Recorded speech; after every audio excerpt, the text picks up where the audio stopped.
Hi everyone, welcome back to my lab and today's video, which is going to be my first impressions and first look using the Game Beauty Adventure Palette. This is a brand new indie brand that I discovered through some of the makeup sneak peek accounts that I follow, and when I saw the color story of this palette, I knew I was going to have to grab it. In this video, I'm going to show you close-ups of the palette, swatches. I'll be sharing my first impression thoughts at the beginning of the video, and towards the end, I will go into how I created this eye look using the palette. Before we get into all that, if you're new here, I'm Jody. Thank you for joining me for today's video. I hope you're going to enjoy this one and consider subscribing and joining my makeup family. Thank you to my returning subscribers. I really appreciate all your love and support, especially those leaving the first 5 comments on my previous video. I really appreciate and enjoy reading all your thoughts on the products that I share here on my channel. Those that have YouTube channels themselves will have the YouTube logo and be linked in the description box down below in case you're interested in checking out any of my YouTube friends. Now, without any further delay, let's go ahead and get into the video. Game Beauty is a new indie brand who I discovered through a post made by Makeup World News on Instagram. I saw that they posted a picture of this adventure palette. The palette has a lot of green, as the box would suggest, and so I was immediately intrigued and I went ahead and I made a purchase. I made my purchase on December 9th. The palette retails for $45, but I had a 10% off coupon for joining the mailing list or something like that, so I paid $40.50 for my palette. They created a shipping label right away. It's kind of hard to comment on the shipping time right now because of all the things that are going on with the post, but for all it's worth, I made my purchase on December 9th. I received my palette on December 21st, which was yesterday. I don't know much about the brand just yet, but I do know that the brand is inspired by a love of video games, and so that's how they came up with the theme for this palette, which is called the Adventure Palette. This is the outer packaging of the palette. It's really, really cute. It looks like a girl in a forest kind of approaching ruins. It looks very much like a video game. On the back side, you do have information about all of the shades. They all have different formulas and different ingredients, and this is listed as an eyeshadow / pressed pigment palette. You have a total of 10 shades for 0.9 grams per shade. It's listed as made in Italy. The palette has a 24-month shelf life, and this is a cruelty-free brand. I believe from my shipping as well as what I'm seeing on the palette box here that this brand is based out of North Carolina in the US. Here you have the palette itself, and it's kind of got that trifold format. I've only seen 2 other brands do this style packaging, one being Pat McGrath Labs and the other one being Kaleidos. So here's what the palette looks like. It folds up in that way. On the back side of the palette, you have again information about the shelf life, this being cruelty-free, made in Italy, and 0.9 grams per shade. One thing I noticed right away is that if you're holding the palette upright and you open it up, then it's kind of upside down because the mirror is towards the bottom and then the shade names are upside down. Really, this is how the palette should be. I don't know if that was an intentional decision, but once it's open, if you flip it this way, then it's right side up because of the folding pattern. So I'm not sure if that's something that they did, but it is something that I noticed right away because I would hold the palette this way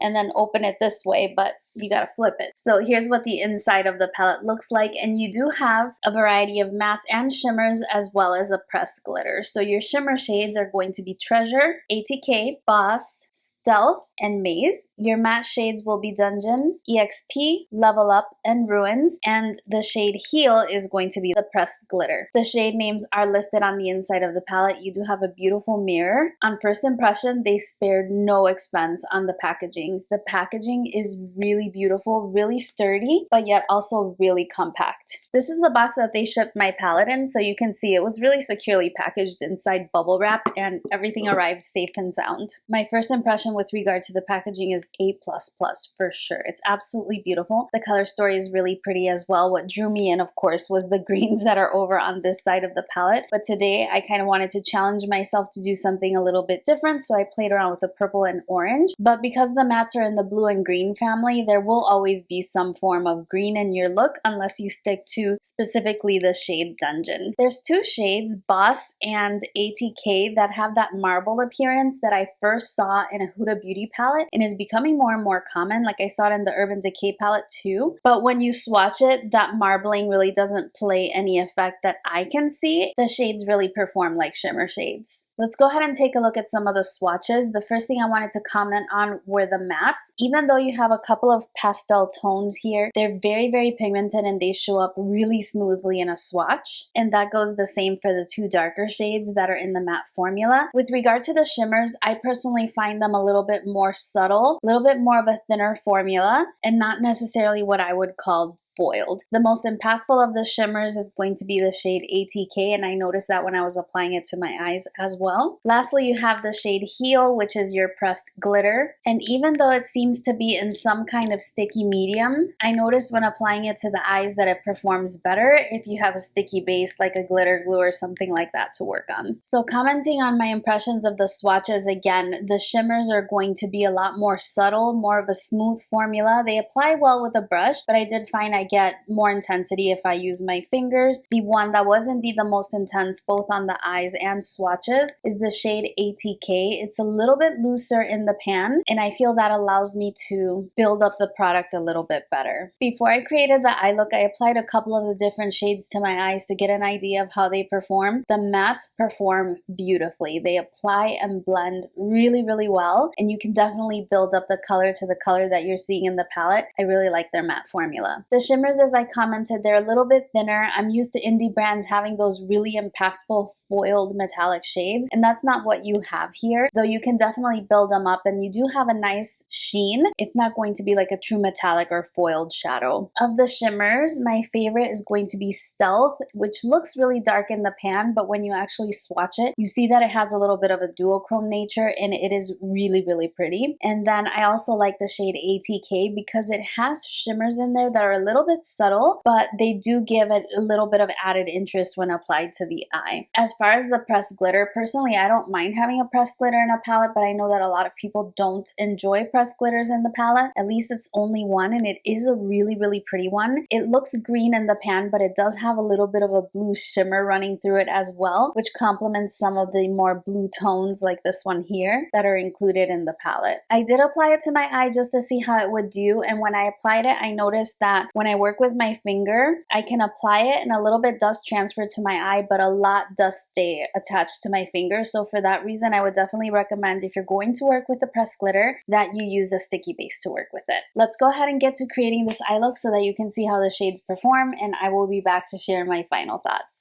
So here is the Adventure Palette by Game Beauty. It took everything I had to resist using all the greens. In all honesty, I did play with every single shade on my eye prior to creating an eye look, just to kind of get a feel for the palette so I can give you some first impressions on the formulas that are in the palette. So I'm going to go in with the shade Ruins, and then I'm going to deepen that up with the shade Level Up, and I'm going to be using a Sonia G Classic Crease Brush. You also know how we do on this channel when I'm trying out a new formula.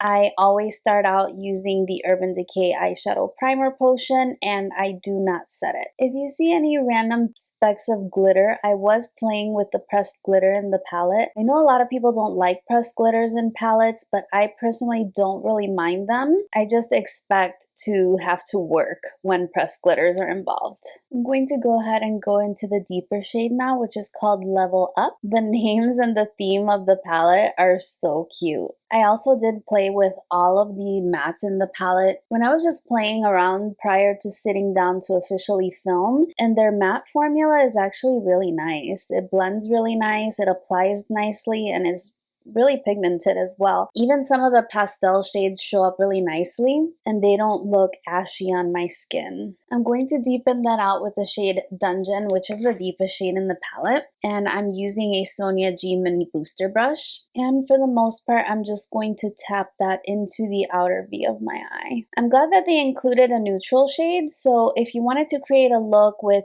just one shimmer all over the lid and then a matte in the outer V, you definitely could, and it would give the palette a more wearable vibe. I did play with this one on its own, and it blends out really nicely. So even though it's a pretty deep shade in and of itself, it does blend out so you are able to do more simple eye looks as well. I'm going in with a little bit more of the level up shade around the edges, and then I'm gonna go ahead and cut the crease. Since I'm using the purple and orange, I noticed that they're not colors that blend nicely into the cooler tones, and so actually cutting the crease gives you a nicer kind of defined line. I'm just doing like a half cut crease, and to do this I'm using the P. Louise base and a MAC 249. I wonder if they still make this brush. It was always a synthetic brush, so when they redid their brushes, I hope that this is one that they kept around. I have two of them in my collection, and they are great for things like this because they're already rounded, you see? So you can easily kind of stamp the shape, and it makes that cut crease a lot easier to do. It is a little bit harder for me to get into the inner corner, so I'm going to use a Sigma E56. And I don't know if you can tell, you probably won't be able to tell, but the bristles on this brush are all wonky, like they're pointing every which way. And when I go in to put the product in my inner corner, I'm actually stabbing myself. I don't know about Sigma brushes. I like their face brushes, but not really their eye brushes. All right, that's pretty good. So I'm gonna go in with this purple shade, and it is called Boss. And to apply this shade, I'm using a Makeup Elysium Alva brush. And as you can see, I'm just stamping and swiping. I did play with all of the metallics, and I found that they kind of have a different formula, one color to the next. Another thing that I noticed is that the metallics are really a little bit more subtle. I'm gonna go in with the ATK shade. I'm assuming that means attack, going on with the whole theme of the palette. And for this, I'm using a Mustav Kawani number 12 brush. It's just a tiny shader brush. Of the shimmers, I have to say that this is my favorite one. It has little tiny micro glitters in it that catch the light in a really interesting way, and it gives it just a little bit of more textural interest. Now I'm going in with the purple shade, which was called Boss, and I'm just going to kind of blend that in. I'm going in with the brown shade, it's called Dungeon. I really do like how they committed to the theme. And I'm just going to re-intensify the outer corner. And I want to make sure I don't lose that green gradient, so I'm applying Level Up just above where I placed the brown. Now I'm using the classic crease just to diffuse the edges and give it a really nice blend. This is the eye look so far, but as you can see on the eye that I finished, I applied wing liner. So I'm using my Revolution Pro eyeliner. This one was gifted by the brand, and I'm using the Double Decker Lashes by Butter London. I'm sure I got this in a subscription box somewhere. So I'm gonna finish up the eyes, do my complexion, and we'll be back to play with the lower lash line. All right, I'm back, and you know how we do on this channel. If ever we get a good under eye day, we leave it alone and we go without anything on the lower lash line. This time I was smart enough, I didn't apply lower lash mascara. My lower lashes are really long, and if you see them like kind of with mascara on them, then it looks a little bit weird and unbalanced. But I think that the way it's looking right now looks really nice. The only thing I added to my eyeshadow look was a little bit of the inner corner highlight. I just used the same highlight that I'm wearing on my face. The palette I'm using is this one that I got in a BoxyCharm. It's the True and Luscious palette.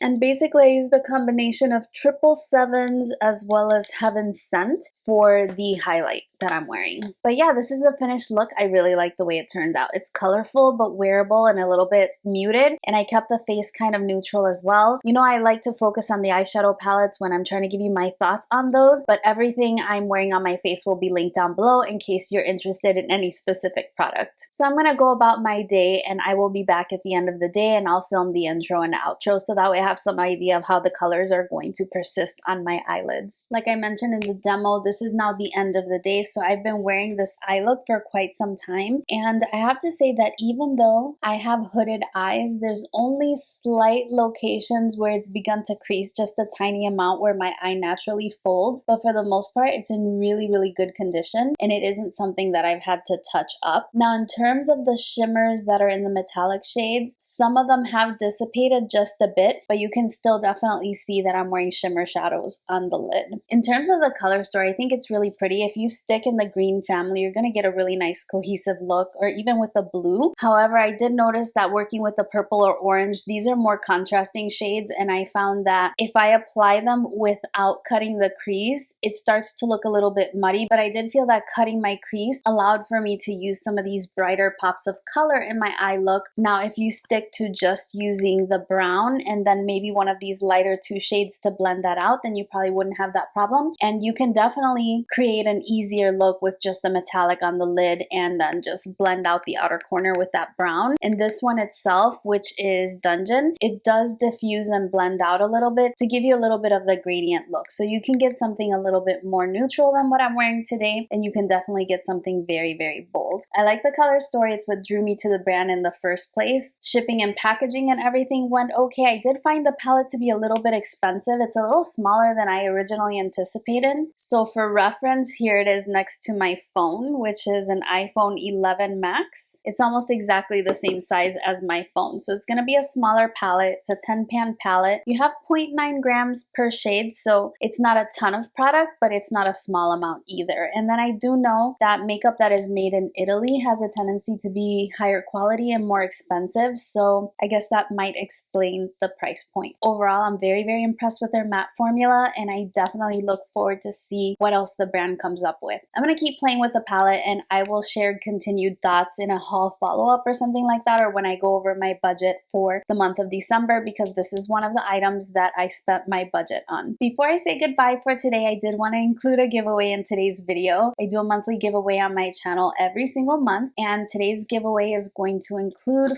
4 items. The first is going to be a Viseart palette. This is VPE14. This is the Neutral Mattes Milieu palette, and here's what that palette looks like. I'm not going to open it up, but I wanted you to see the color story. The giveaway is going to also include the Sunday Riley Good Jeans. This is the 1 fluid ounce size. This is an all-in-one lactic acid treatment. I received this one in my BoxyCharm, so it didn't have a box or anything like that, but this is a product that I don't personally enjoy because of its smell, but I know that it's a really, really highly celebrated product, and so I figured somebody else might enjoy it more than I will. It didn't come in a box, so I will package it carefully so that it doesn't leak, but I am including that in the giveaway. I'm also including a set of crown brushes. This is a 5-piece eye brush set, and last but not least, a KVD Vegan Beauty Dagger Tattoo Liner in the shade Trooper Black. So if you're interested in entering the giveaway and winning these goodies, make sure to leave me a comment down below with the hashtag LabLove and a way that I can contact you in the event that you are the winner. That can be a Twitter handle, an Instagram account, or an email address. If you'd like an additional entry, then I encourage you to find the photo of the adventure palette that I'm going to be posting on my Instagram. Make sure you're following on my Instagram, leave the hashtag LabLove, and tag 2 friends that you think might be interested in both my channel, my Instagram account, or this giveaway. All the rules and details will be in the description box down below. My giveaways are very simple. Usually there's about